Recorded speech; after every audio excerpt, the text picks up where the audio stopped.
I would definitely suggest to step out into the nature. Hug the tree. If you hate the tree huggers, hug the tree, like sit by the river. Listen to that creek roaring behind. That you are here not just to be here. You came here just for some kind of reason. Nature, air, food, and all those elements, they make that beautiful combination, and boom, right there is a spark.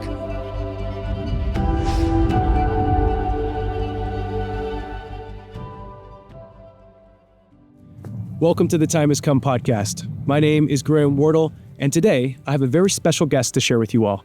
His name is Ivan Danilov. Ivan is a banya master, which is a Slavic sauna, but he's also a wilderness expert. And in this episode, we take an epic camping adventure out into the wilderness, and we explore the sacredness of life and the cycle of life. It was also my first hunting experience. Now, I want to say right off the bat, I'm against trophy hunting, killing for the sake of killing. That's not what this episode is about. It's about exploring our relationship to the sacredness of the cycle of life. How the food that we eat becomes a part of us, whether it be plants or animals. Everything, I believe, has this life force in it. And our relationship to that life force is so paramount, is so important. That's what we explore in this episode. So I hope you enjoy it. I hope you enjoy all the different things that we talk about, the Slavic sauna, being out in nature, staring into the sun, appreciating this beautiful life that we have. So the time has come to welcome Ivan Danilov to the show. Welcome, everybody. I am joined here by Ivan Danilov. Ivan, thanks for being here. Great to be here tonight. And thank you. This is fun. I really appreciate you taking us out here, out into nature in the Clearwater County and just west of Sundre in Alberta here. It's a beautiful spot. We've set up camp. We've had banyas, Russian banyas. We've all gone on a hunting trip today. We got lots to talk about in your past and your history and also your work and what you're passionate about and reconnecting to the earth.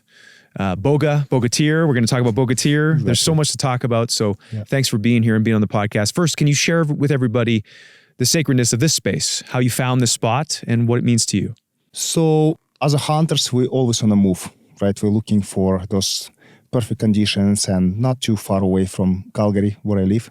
So it's about 2-hour drive, and we've been coming here just to explore in the summertime to dirt bike and quad, and it stand out because the area is foothills.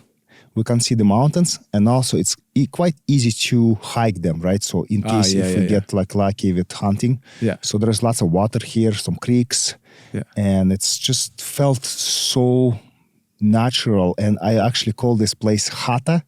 Okay, what does that mean? In Russian, it's actually like a log house. Oh, okay. In the woods, right? So when, let's say, I say to my wife, to my son, where I'm going, I'm saying I'm going to hata. So then they know where I'm going, actually. Cool. So. I like that. Well, I want to share with everybody a little story about our hunt today. I've never actually done a hunt before. This is my first time, so thank you for it. It was very special to me and sacred. I've never been against hunting, but I've definitely been against trophy hunting, and I want to hear your thoughts about that as well. But I wanted to share with everybody the story of today because it's still fresh for me. It's very fresh. It just happened a few hours ago, and it was sacred. The first time I went hunting with you, I just watched and I took photos, and that was special. It was during the winter, and it was out at the Saskatoon farm there. And I just witnessed the whole process of what happened. And that was fascinating. And it was also very sacred just to watch it and then to also enjoy some of the meat after. We shot it was a deer, right? Yeah. Yeah.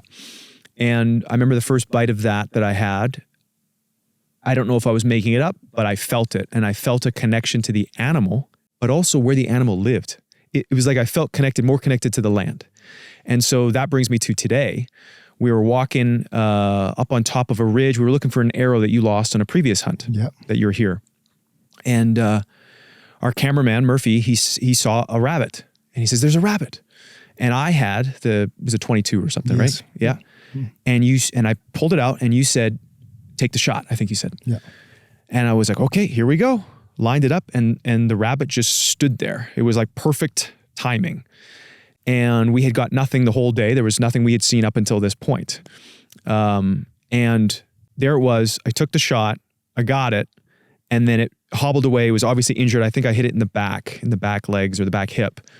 And then finally got to where it kind of took a break, or it was like I couldn't run anymore. I took one more shot, but it was still alive. And then moments later, one more shot to end its life so that it was out of pain. And I sat there just kind of crouching down with the rabbit as it passed away. And I understand why people don't like hunting. Mm-hmm. It wasn't an experience that I enjoyed. Like, I enjoyed killing something. Mm-hmm. I didn't enjoy that. Mm-hmm. It was sacred in a sense that I knew that this rabbit, we were going to eat it. Mm-hmm. And I appreciated that. And like you had said a prayer there after that had happened, thanking this rabbit and Mother Earth for providing us this sustenance. And that was a very sacred experience. In a simple way, it was just a rabbit, but I appreciated that life that was given for us to then enjoy. So I wanted to thank you for that experience, because I didn't know that was going to happen today. I wasn't expecting that. And I thought when we were walking, I thought we might not get anything. And then I had this intuition, like there's going to be something, but it's different than what you're expecting it's going to be, because we were looking for deer. Yeah. And so when that rabbit showed up and this whole thing unfolded, it was very special to me. And then we prepared the animal, put it on your backpack, and then we brought it back with 2 other birds that we got on the way as well. And then we had lunch, and we enjoyed the meat with some fresh herbs and some pita. And then we just took a little nap on the grass in the sunshine. It's been a very interesting day for me to process this.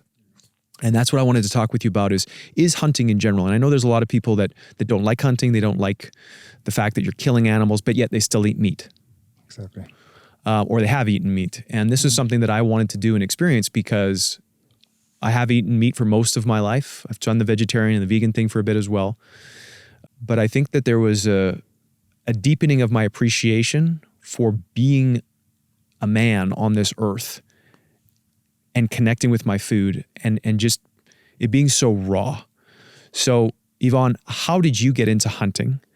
And what do you think about trophy hunting as the extreme compared to what you're doing now and what you're taking people out on these adventures? I take the story a little bit backwards, right? Where I come from, and it's basically the story like how I became a hunter, because it's in my blood. Yeah. So when I was growing up, I grew up on a small homestead. So we used to slaughter chickens and pigs and basically have our You did that? Or your family did? My family did. Yeah. Right. So, and I remember I slaughtered first chicken when I was probably around 12, and I cried, right? Because like I felt so bad. And why I slaughtered the chicken? Because the chicken was in a pig's barn, and the pigs actually attacked the chicken, and they kind of almost half killed the chicken, and it was still alive. And I felt so bad that I need to help the chicken. Yeah. So I took the axe and actually end the life of the chicken. And I was crying, and I was so mad on those pigs. I started like hitting them and stuff like that, right? So it was my first experience ever. So, and after that, I never like slaughter any animals. So my dad used to do that. So, but when I was probably around like 1 or 2 years old, my dad used to hunt, right? So, and I remember those pictures when he was hunting for some deer.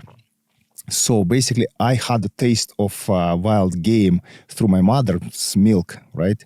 So when I was probably 1 year old or even younger than that. So because your mom ate the wild meat and it was coming through your mom's breast milk. Exactly. Yeah. And then basically, like when we moved from Kazakhstan to Belgium, from Belgium I moved to Canada. My father-in-law, he was a hunter back then already, right? So I went out with him on a first trip. I landed into Canada November 15th, 2006, and we went for a hunt in about 2-3 days. And I wanted to go with him. He invited me, right? So we went on a hunt, and he shot 2 deer. And we were taking them out from the mountains on our backs and in the rucksacks, right? And it was like already dark, and then we went back to get a second deer. And you know, like the adrenaline rush and this primal experience just strike something in me, you know, like I knew I'm gonna be a hunter. I just knew it because it's part of something that I always wanted to try.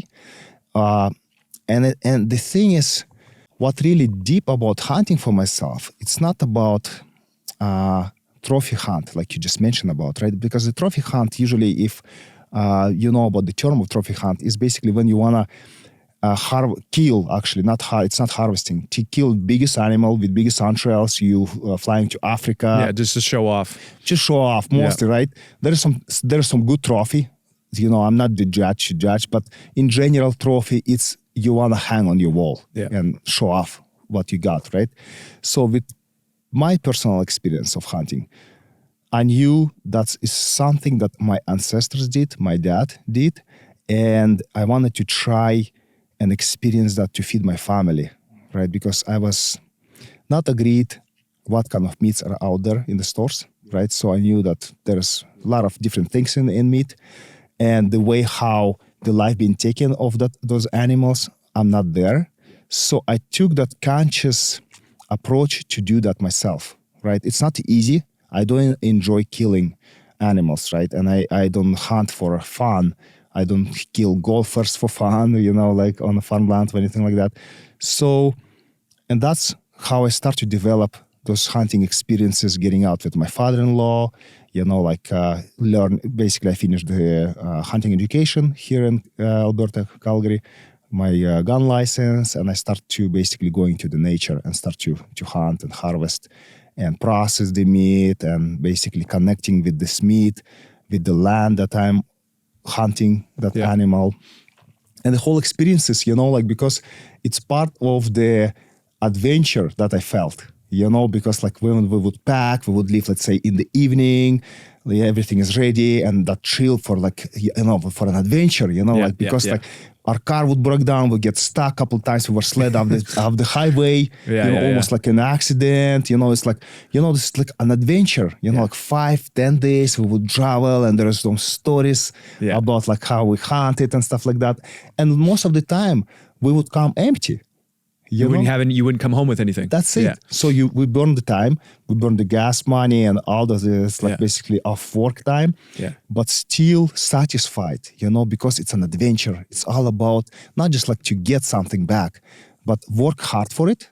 And then the appreciation and gift from Mother Nature is the animal that they give. Well, let's touch on Hello Adventure, because that's the name of your company. And when we were driving in, we were talking about that, and you explained this name and what it means to you. Your wife came up with it, but more so what this name means to you. So can you explain to everybody why you chose Hello Adventure, or why it resonates with you? So my company called Hello Adventures Canada. Yeah.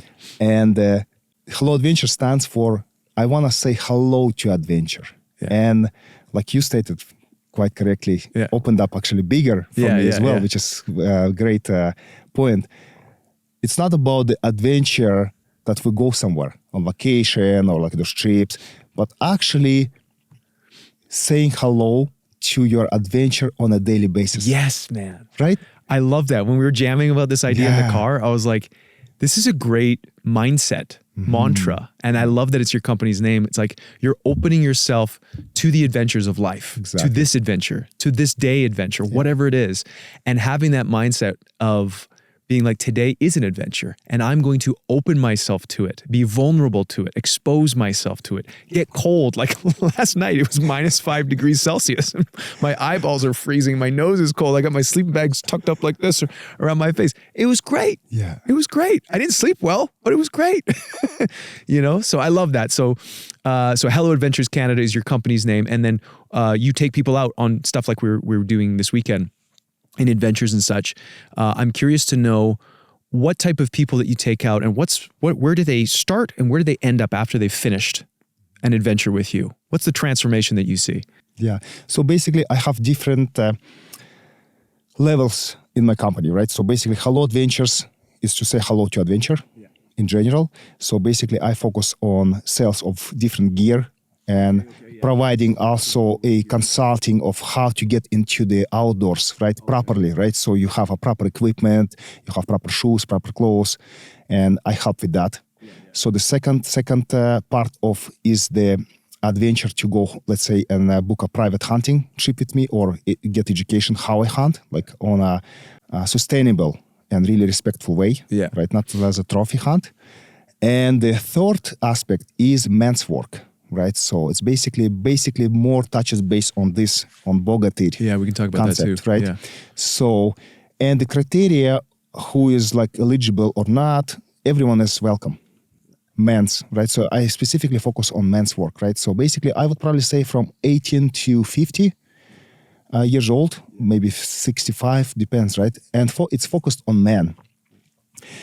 And what I'm passionate and what I call to do is through experiencing my life in the different ways and spending a lot of time on self-educating and self-exploring, right? I felt that I'm ready to share my knowledge, my expertise, and my talent mostly, right? So I don't want to hide my talent away. I want to share my talent with other men, right? So basically, men's work consists of winter specifically excursions, right? So I'm planning to do a different tiers, right? So basically, boga tier, mountain man, tier 1, tier 2, tier 3. Yeah. First one would probably be summertime to get just yourself welcomed and understanding of what the camping even is, right? Second, it's going to be a little bit harder. And the third one, which is I'm already starting doing it, and I'm doing it for like 3 seasons now. It's a winter time. Yeah. Right? Oh, gosh. Like minus 20 we're minus talking? 20, yeah. So my policy is minus 30, we're not going. Up until minus 30, we're going. Oh my gosh. Right? So it's basically a group of 6 people. Yeah. Men, young men, older men. We get together in one location, and then we go into the forest, into the woods. No cell phone reception. And basically, the criteria of the winter is because it's more challenging. You know, I want to create a challenge for men to experience. I want them to suffer, you know, because I truly believe like through suffer, we are connecting to our inner peace, our inner manhood, and we connect together as a community, as men, as brotherhood. I love that, man. And that's one of the things that I've really enjoyed about doing the Slavic sauna or the Russian sauna, the banya. A couple times we've done it out at the Saskatoon farm there, and it gets so hot, and it's like too hot. It's uncomfortable, and yet what has got me through it is I've chosen an intention. Mm-hmm. So before I go in, I say, why am I going to go do this? Yeah. Because some saunas you can just kind of keep it low and it's just hot. And it's kind of nice. You're like kind of sweating a bit, whatever. Yeah. But you go like times 10 from that, right? And so I've had a couple times where I've had some intentions. And when it gets really hot and I just want to get out and you're hitting with those leaves, you're hitting us on the back or on the chest with these leaves to stimulate the blood flow, I come back to that intention. Why am I doing this? Why am I doing this? Whether it's a bad habit that I want to overcome, whether it's a commitment I want to double down on, whether it's just a new phase of my life that I want to believe in or I want to call into existence and manifest it, and I'm willing to go through that pain or that suffering. I really appreciate that. And I understand what you're saying too about the taking men out and putting them in uncomfortable areas and circumstances, because what comes up, at least for me, and I'm sure probably for others as well that you've experienced, is my excuses, the little mind that's like, oh, I don't want to do this. I don't want to do this. All the little things that like, oh, I could just go do this way. And it's about, for me, my experience, it's about like learning to parent that part of me and be like, nope, you're going to sit. Mm-hmm. Nope, it's uncomfortable, but you're going to get through it. You're going to be with this. You're going to sit into this. Mm-hmm. So I really appreciate that about the work that you do, and what you've shared with us this weekend as well. It's been fantastic. So can you talk about this, how you see the state of men in today, and how what you're doing is a part of your passion to help men grow more into who they are?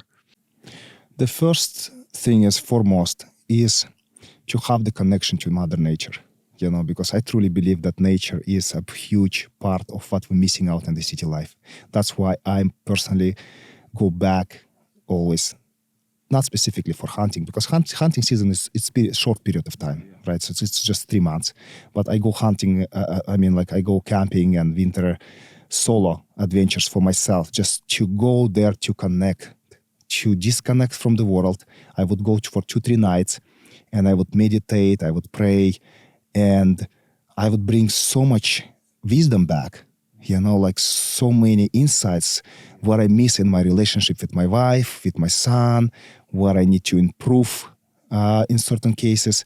And that detox part of things, I felt that more men need that. Yeah. And I see when I do that in a group way scenario, there's another thing comes up where we share to each other, certain things that we hate about ourselves or we struggle with. And there is a camaraderie and brotherhood, right? So when we sit in a Slavic sauna together, because like Slavic sauna is a part of the experience, so it's like a 2-3 nights experience.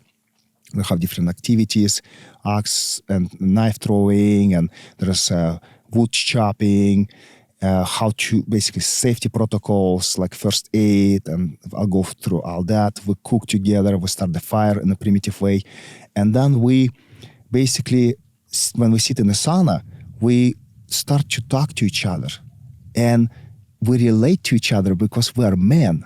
We know each other because like we know how to feel as a man. And I personally feel that there is not enough places where men can come together besides like bars and, like throw on a couch and have let's say like a game together, or there is no places just to have that real connection with each other besides maybe church, right?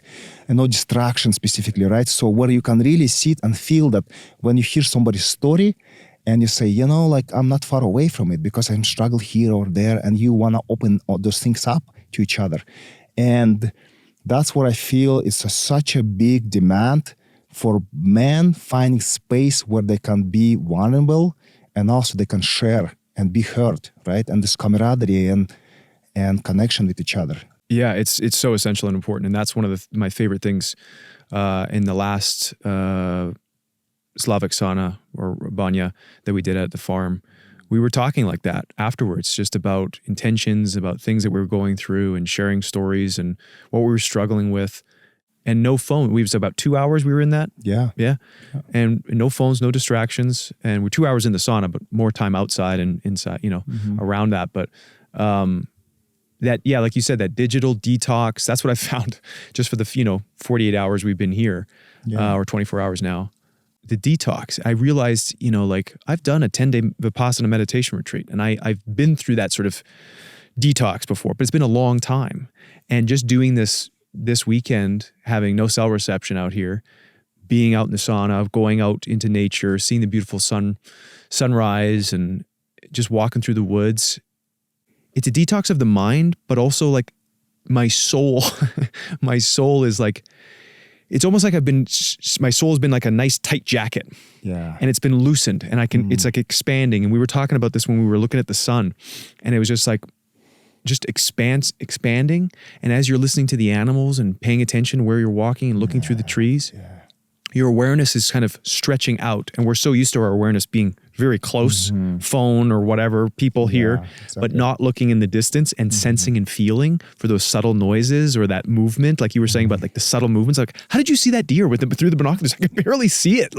But you have attuned yourself to the sensitivity of being out here, that you've built that muscle, that sensitivity to it. And I think it's wonderful. And that's what I'm kind of ranting about how much I've loved this weekend because it's very fresh and raw for me, but I'm recognizing how important it is to spend time purely in like that physical awareness state, walking through the woods, I've really enjoyed it. So thank you for guiding us on this weekend and sharing these things with us. Can you explain bogatir? Thank you for the sweater, by the way. Yes. Can you explain bogatir to everybody and why you call everyone boga? Boga, yes, bogatir. Yeah. So basically, the bogatir is in Slavic. It's in a Slavic, right? So the name, it's basically a warrior man, and it's a controversial thing about warrior. Whose warrior is, right? So the bogatir, it would be the man and the warrior who would die for the family. It's pretty much going back to Christ, right? When he would say, if you give your life to your friends, that's the highest what you can do, right? So the bogatir is the man of the higher state of mind, spirituality, is the man who is standing for his beliefs, right? And who is standing for the right things. So this specific term of bogatir, of that type of heroic man, it's been not just in the Slavs. If you look through different cultures, like Mongols, Iranians, Persians, they had that type of man they would look up to you know, because like he would not just be a warrior, he would fight dragons and stuff like that, right? He would have that type of extra powers, right? But it's always tied down to masculine man, so in good physiques, in mental and physical, right? So, and I personally developed that type of spirit in myself because I feel responsible and driven because I have a son, he's 16 years old. So I want to be a great role model as a father. And in my community, I want to be a man that stands for his beliefs, right? So that's where I developed that term, use that term actually, not developed, use that term. And this is part of the Hollow Ventures company, where it just focuses on spiritual men's retreats, right? And that's where the boga is called. Yeah. I love it. And then it's like, it's easier for me just to call Everybody a boga? Everybody boga, because I usually forget the names. So it's like boga, let's go bogas. Let's go. Yeah. Yeah. That was this morning. You woke us up with, well, I heard you chopping wood in the morning there before, I think it was probably before the sun came up. Yeah, and then I heard this guy. What do you call this? Singing bowl. There's a Singing bowl? mallet. You can Yeah, actually so this is what I heard this morning. put on your, Yeah, like this. Yeah. And I was like, oh, that's a nice sound. That's a nice way to wake up. and then I heard the drum. And then I heard, bogas! Wake up! Wake up! Yeah, it was great. And it was a great way to start this day. And it's been a fantastic day. So Ivan, we've talked a lot about, things that are going on in the world. We've talked about, men's, the need for men to connect with each other and share what's going on and to support each other through being vulnerable and expressing what they're experiencing in their lives and the challenges that they have.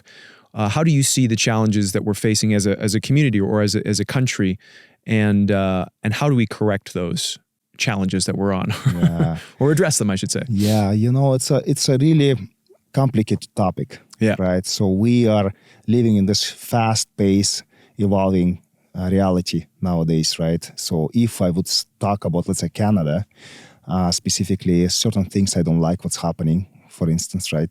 So I know there is a toxic masculinity out there, definitely.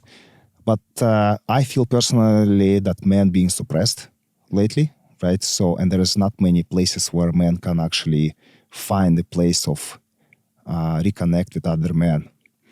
And it's definitely a challenging time that we are going away from the nature. I believe that's the biggest drawback, that when we are not connected to nature, when we don't throw our shoes off and just walk bare feet even in a park, we don't disconnect from those distractions and comfort. The biggest challenge I believe, like I personally face with, is the comfort. Too much of a comfort almost, so and that's why actually I go into the nature, because I want to experience this discomfort. I want to experience cold nights and like discomfort and maybe hunger and, like blisters on my feet and stuff like that, because it brings me back and I appreciate more life. I appreciate more comfort, right? But when I get stuck, I'm getting too comforty, and I think that's the biggest challenge we're facing, that we're going through. But then again, it's tough to judge, because like maybe it's a natural pace that humanity going through, right? So we can start discussing maybe this is bad or this is bad, but we cannot look back in the history where it was bad as well. Yeah. So I personally don't take too critical about what's going on, because I truly believe that I'm here just for a small period of time, and I will be gone like any other people gone before me, right? So that is something that gonna face all.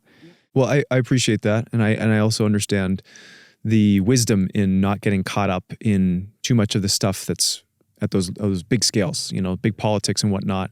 But I do think it's important to speak the truth, to stand up for your values, have integrity, and to not go along with things if you don't agree with them. I also like what you said about, if we are able to come back to our roots, appreciate the land, appreciate where our food comes from, and actually participate in that act. Grow your own food. If you're, vegetarian, vegan, and, but participate in the actual harvesting of your food, growing your food, so that you can appreciate it at such a deep level. And that was something that, after eating the rabbit today, it tasted different. Obviously, I've never had rabbit before. Yeah. But the appreciation I had for the meat that I was eating, I've never felt that much appreciation before. And I've prayed before I've eaten and whatnot. But because I went through that whole process, it is a whole other level. And I think that is in many ways an answer to a lot of the problems on the big scale, is if in the smaller scale in our day-to-day life, we enhance our connections to each other, to the land, and to our food. And I don't see any downside to that. I see that only being a positive ripple effect outwards, so that more and more of how we show up in the world, in our communities and whatnot, that is informed by those day-to-day actions, being open-hearted, like your name, hello to adventure, that type of attitude then informs how we live our lives and then shapes friendships, relationships, community politics, whatnot, going forward. Yeah, man, it's a challenging time for a lot of people in the world today.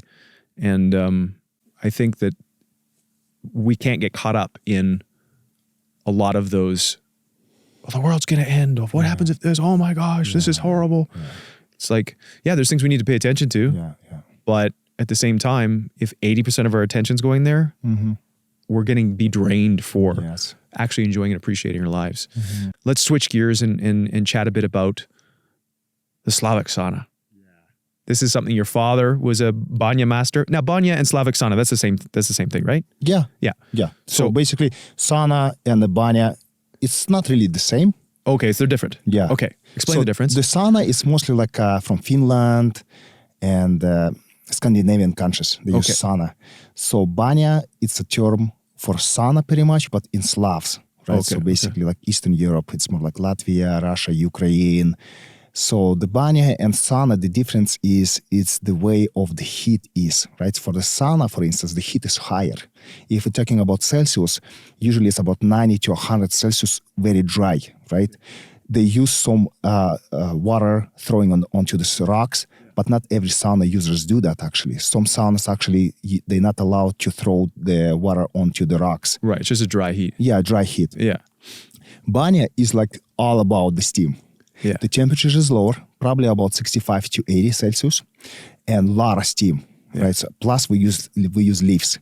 Leaves are basically made from oak and birch. So they've been collected about June, July, dried out, bunch of leaves. Then they get soaked in, and then we use those soaked in some water. Into some water to get them nice and soft. Yeah. And then we use those leaves when we throw water on the rocks, on hot rocks, right? Those leaves actually giving that smell. Yeah, there's aroma, a definite smell. Yeah. Right? And also we use the leaves to bring the steam from the upper side into the people. Right. Right. So you want to move the hot air around. You want the hot air around, bring the fresh air from outside, and use that as a tool. Plus, when you apply the leaves onto the person's body, it opens up pores and gives that stimulation, right? So like blood flow, like stimulates blood flow, stimulation. So it's like, and it's pleasant experience. How you felt when I used the leaves? Well, so at first I thought it was going to be a lot more painful. I thought it was going to be so hot and like it would hurt. Yeah. But it didn't hurt. Yeah. And then it was just kind of like, it was hot, but it wasn't like hot like it was burning me. It was hot like the steam was hot, but the leaves weren't hot. And so it was it kind of messed my brain up because my brain was like, this should hurt, but it doesn't hurt. And I actually enjoyed, like you said, the stimulation, just this sort of like, it's a different sensation. And then also, again, it just kind of brings me back to that, why am I doing this? Is it for my brothers? Is it for my friends? Like, are they, am I supporting them in this act of something that they're going through? Or do I have a strong intention for, something that I want to create in my life, that I want to step into, a bad habit that I want to get rid of? So that's the kind of mindset that I'm in when you're taking the leaves. You're not hitting us like that. You're just kind of doing this, but okay, great. So what's the history of this? I know it's very popular in Russia. Your father did it. I think you have a story about him making one underneath their stairs and whatnot. Yeah, because I remember when my parents used to move quite a lot. So when we moved, and it's quite a significant cultural tradition for Slavs to have a sauna, to have a banya in their home, because that's the place where we would wash ourselves. So that's like cleaning place, right? So bathhouse. Yeah. But also it's a place to congregate, to come together. So if we look into the Slavic traditions where the banya actually originated, so it's way back, probably like 6 centuries back, where it played a significant role in our history and our culture, is because it's so cold out there, right? So it's like in Canada, it's very cold, and basically that's the place where you would go if you start to develop a cold or you feel bad. So the woman would give birth in the banya because it was hot environment, always nice and hot water. We use also different kind of herbs that we add into the water and stuff like that. So it's the place of healing. It's the place of congregation where we connect, we chat, we talk to each other, right? So usually like men would go separately and then women go separately. Or there is like a public banyas where there is basically men and women separate. And the place to have a good time, to celebrate life. Mm-hmm. And you also said that women give birth sometimes. Exactly, yeah. To wash ourselves, to be clean, to sweat, right? Because the sweat is a really important part of our health, right? Yeah. So the toxins coming out, and basically it's been a long tradition that we still practice. We would go into the banya December 31st, just before the new year, because we believe we want to step into the new year clean, spiritually, mentally, and all the banyas would be booked out. Right, so everyone want to go to the banya and just sit there and sweat, have those venics going and stuff like that, right? So it's super traditional. And so my father had always built banya, even like under the steps, like you said, in Belgium. He built a tiny thing. I'm laughing saying, Dad, this is crazy, but I know you. So, and yeah, basically what I did, I started to experiment with banya more and more. And about 5 years ago, I built my own setup. It's a tent sauna. Yeah. And 3 years ago, I started to connect to the community and offer those experiences to local community. And then I started experimenting men's groups with that sauna and see the results where we can really have that sacred sweat together, that sacred time when it's hot and we sit there, we discuss, and I use venics, and then we jump into the cold river or cold plunge or lake or into the snow, and this huge immune boost that happens, like this euphoric feel, like that freedom, and like everyone is screaming and like hugging. Some people cry because they release those emotions. So that's the Slavic banya. I love that, man. I love that. And you've told me some stories about the wives of these guys that you've taken out, texting you afterwards and saying, "What did you do to my husband? He's amazing now." Or what was the message that you received? It was something like she was really happy about him, the way he came back or something? Yeah, last year I had a couple of guys and they had some issues in family life and basically personal issues, and they shared those issues and we work through those things, right? And when men loudly talk about those things, they first of all talking to themselves, right, about those issues, and they never themselves, talked it out loud, right? Out loud before. So, and then like when they probably came home, I started receiving those DMs like, "Wow, this is amazing. My husband came so lifted up and I see him changed. He is like completely different man." And they texting me this year again, "Ivan, do you gonna have this men's retreat this year?" I'm kind of like, asking like, who's interested? My man is coming for sure, So, and it's a feedback for me, right? So there is something to it. So that's why I really want to do that more and more for more men, right? Because like I feel there is a benefit for that, right? Because I really care about men in the sense also of the family man, because like I'm a husband, I'm a father, and I see so many divorces in Canada, right? In general, everywhere in the world, right? So I feel that if I can do something about it to help men to sustain and to figure out how he can save his marriage or how they can talk to their wives better and stuff like that. Or for those men who is not married yet, right? So because we have different conversations, and if it's something for him to actually get into, right? And how to be a better man. So, and I see those feedbacks coming in, that's actually something working there, right? So, yeah. Yeah, man, that was something that one of my intentions in the last sauna that we did was I said I wanted to be a father. I think I shared that with you. Yeah, you told me that. Yeah, and it was something that I was like, I didn't realize that I had a little bit of fear around that, a little bit of challenge mentally, spiritually. And so that was my intention going into that sauna.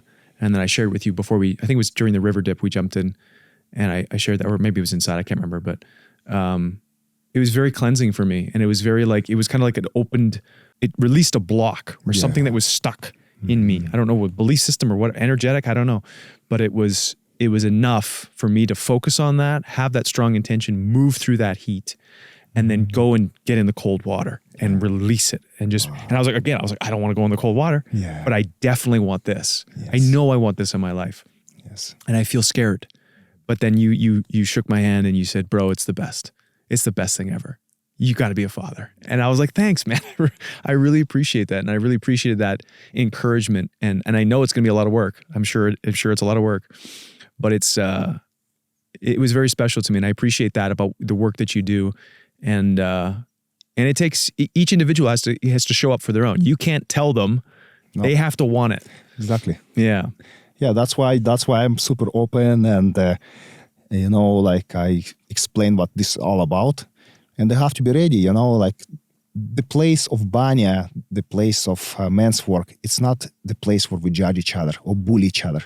We're stepping away from that. So the man is welcome. And that's what I create, a container, right? So a safe container where there is a great food, right? There is a great place to stay. So I have a hut for 6 men. There is a wood stove inside. So safety-wise, we go through safety protocols. And basically, I create a container where we can come together and connect and go farther into the issues that we're facing with, right?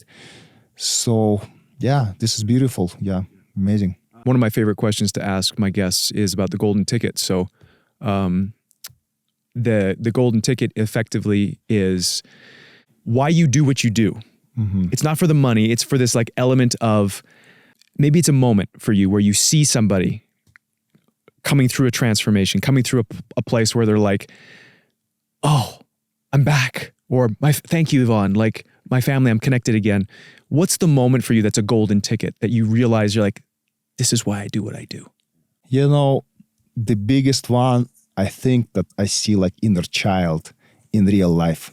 When I see those men, for instance, there's a story that one man came to the retreat and he never held the axe in his hand and he never chopped wood before. Right.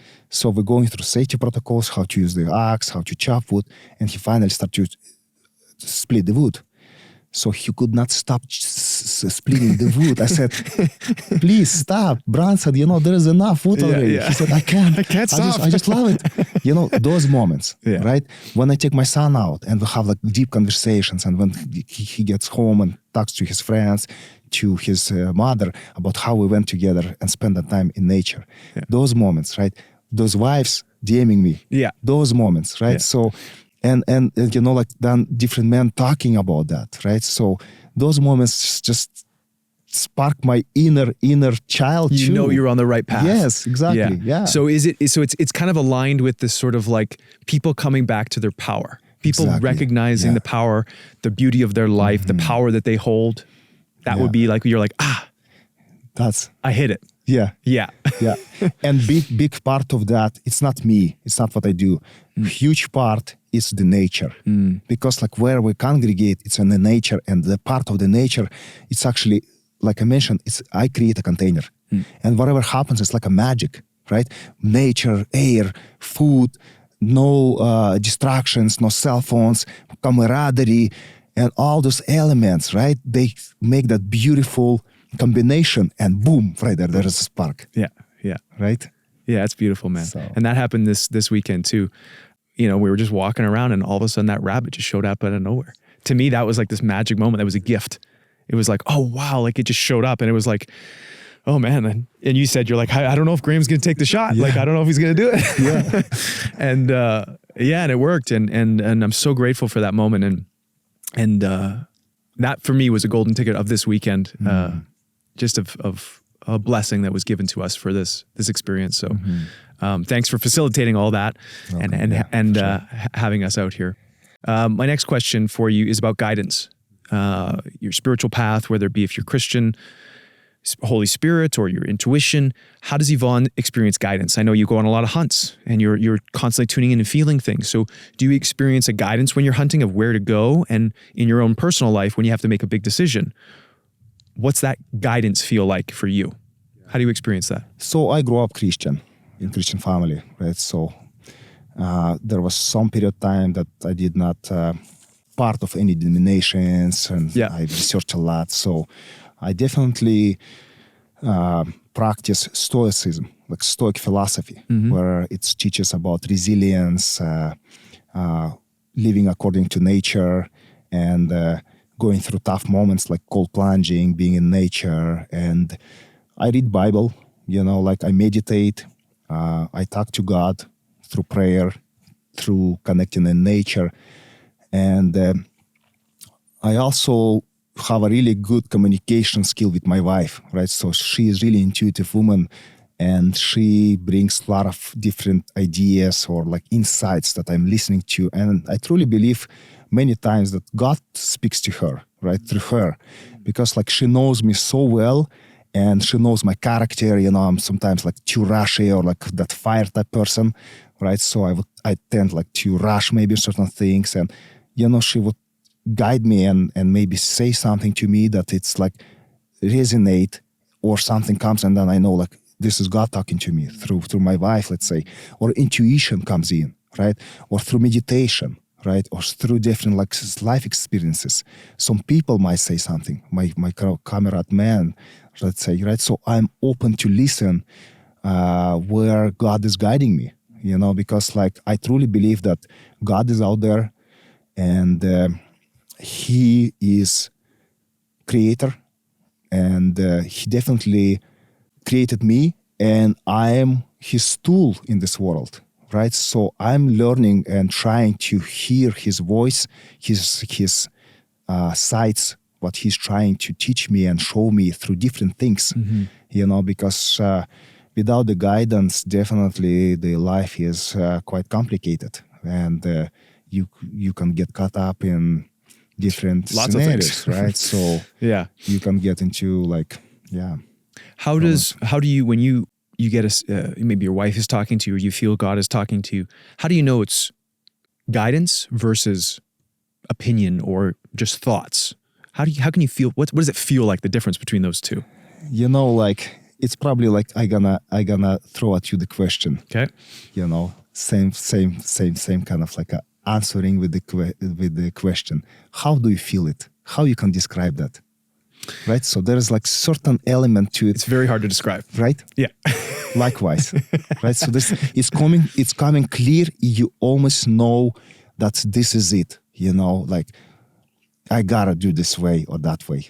For instance, today, like I said, with the rabbit, if you remember, we were walking down the hill and I asked you guys, I said, should we hike past? Because I want to show you where I hunted those deer last time. And I think in my mind, probably not. Because I was thinking about the time that we should go back. And you said, yeah, why not? And I said, okay. And then it's played out like that.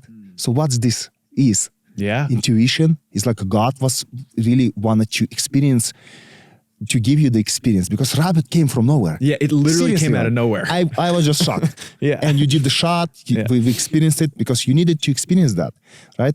So like how you can describe that? Like is it like intuition that I should go farther, or is just like being in the flow, being in the presence? Yeah, it's very subtle. It's being in the flow. It's not super you're not thinking about it. No, yeah. You have like that thought of like, oh, should we go back? Yeah, like it's, gotta eat lunch.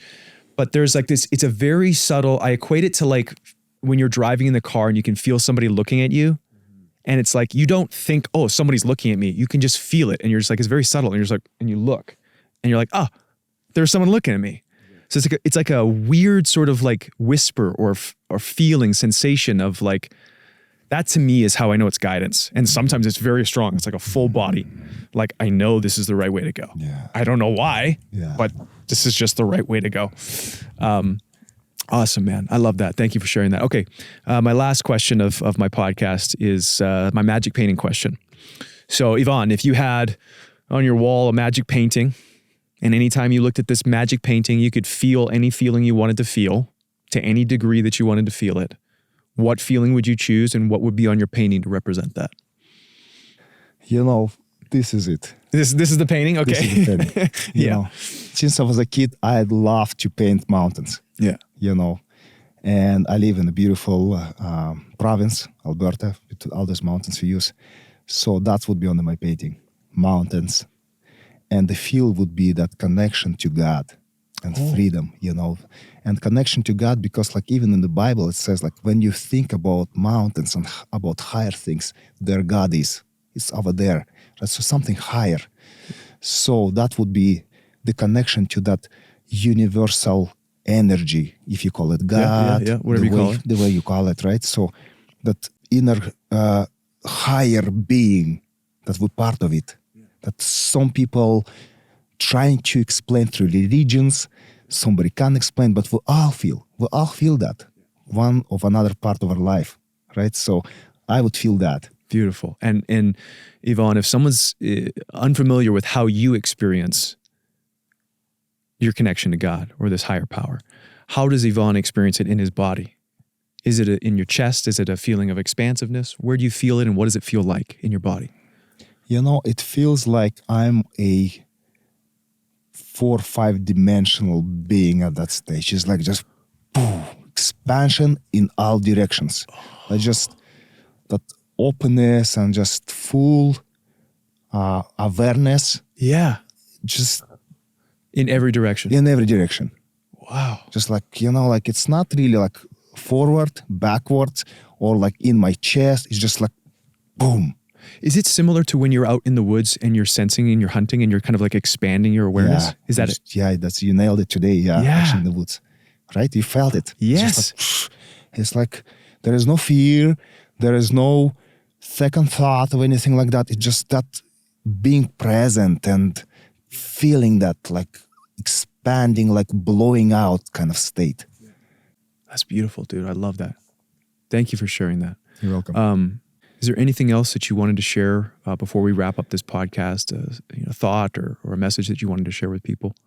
I would probably want to say to all those men out there who is struggling and can't find a way out, whether you're facing addictions or you're feeling that you not belong here, suicidal, I would definitely suggest to step out into the nature. Go for a walk.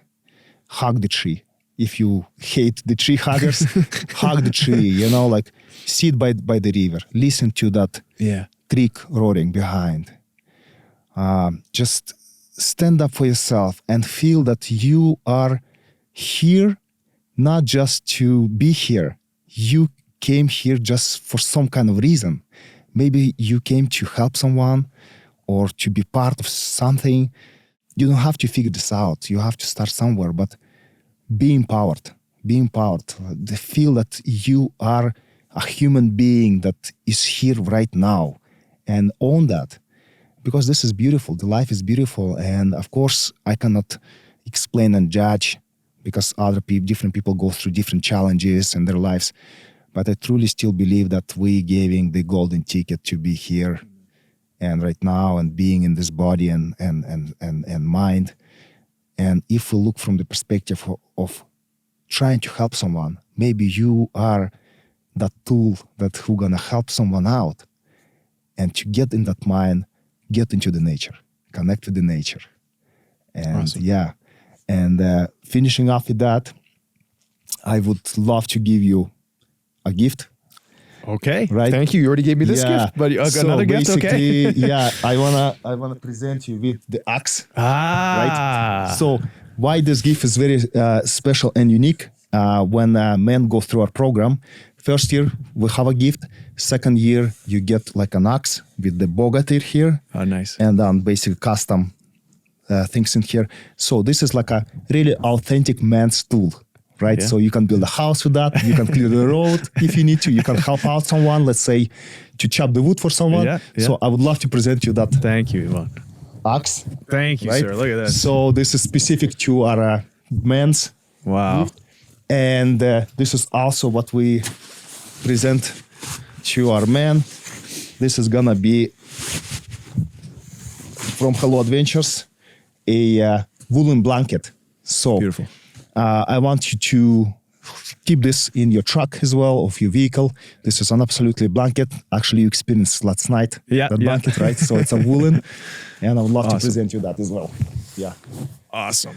Thank you, Ivan. Well, I'm going to put this down here and thank you so much. Yeah. Shake your hand. That was a pleasure. Pleasure's all mine. To sit down with you here today, to give you that experience and truly connect in that man's environment, in the nature, to also get to know you better, just to feel your soul out and how you actually connected to the land as well, through your stories, experiences. And thank you for inviting me to this podcast. Time has come. The time has come to be out in nature, guys. Yes. Yeah, let's go. Thank you so much, and we'll see you next time. Cheers. Well, that's it, everybody. Thank you so much for watching this episode of the podcast. Before you go, I want to leave you with a bit of a reflection question, something to take home. This podcast changed my life. Just going out on my first hunting wilderness camping trip, it changed how I saw my food. It changed how I see what I eat. And I want to invite you into this reflection for yourself. When you're eating something, can you feel and appreciate the life force of that plant or of that animal, whatever it is that you're eating? Can you step into your heart and appreciate that life that is now giving you life? Whether it be through a prayer, just some mindful moment, or saying something out loud to bring you a deeper level of appreciation for the cycle of life. Life is all interconnected, and this is something that I have learned from going on this adventure, and it's brought me to a deeper sense of appreciation for the food that I eat, whether it be meat or plants, in a way that I've never felt before. People have told me about this, I've heard it said before, but it wasn't until I went out there and participated in the cycle of life that I recognized how important it is to honor the life force, the food that we have, what we've been blessed with, and to not take it for granted. So I hope that you can come away with this from this podcast with something that will bring you to a deeper sense of connection to your food, to life, and to the cycle of life. I want to thank Yvonne for bringing me on this adventure, for being on the podcast, to all of you for watching this episode all the way to the end. To those of you who support my podcast and help me make this show possible, thank you so much. I also want to say a word, like I always do, about scammers. Scammers are out there, they're crazy, they show up out of nowhere, and they pretend to be something that they're not. They pretend to be me. They try and get money out of you. So be aware, keep your eye out, and always just keep your head on a swivel, because you never know. You might be talking with a scammer, okay? So when in doubt, just ask twice. Ask another question, okay? Maybe this isn't Graham. Just take a pause. That's it, my friends. Thank you so much for watching this episode of the podcast, and I will see you on the next one. Oh my God!